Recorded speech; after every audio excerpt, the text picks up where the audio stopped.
पण एक breaking news घेऊन लगेच तुमच्याकडे येतोय। ब्रेकिंग न्यूज आपल्यापर्यंत येतेय, ब्लॅक बॉक्स सहजपणे नष्ट होऊ शकत नाही, जय पवार म्हणालेत। जय पवारांनी सोशल मीडियावर पोस्ट लिहिली आहे। पवार कुटुंबातल्या कोणीतरी पहिल्यांदाच अजितदादांच्या अपघाताच्या संदर्भात भाष्य केलंय।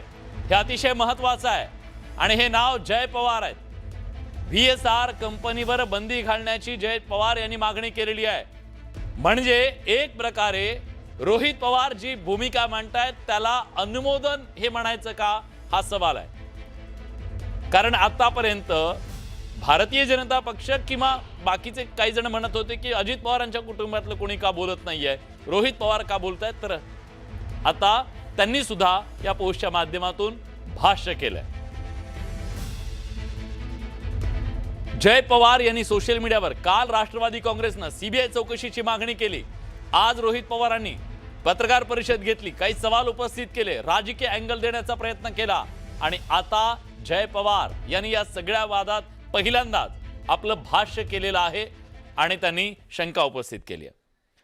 तर हे टायमिंग म्हणावं लागेल, कारण तुमच्याकडे येण्याच्या आधी ही ब्रेकिंग न्यूज यावी आणि मला वाटतं की ही तिसरी घटना, मी सातत्याने म्हणत होतो की गेल्या 24 तासातल्या 2 घटना, आता ही तिसरी घटना।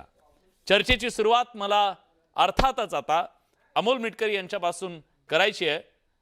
अमोलजी, ज्या पद्धतीनं आता जय पवार बोललेले आहेत याचा अर्थ तुमच्या पक्षामध्ये केवळ अमोल मिटकरींना, केवळ आणखी एक दोघांना वाटतं असं नाहीये, तर सार्वत्रिकरित्या तुमच्या पक्षात सुद्धा ही भावना आहे का, की संशयास्पद आहे काहीतरी?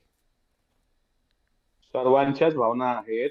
आता जय पवार यांनी जे काही ट्विट केलं, आपण सांगताय की आपलं ब्लॅक बॉक्स जळू शकत नाही,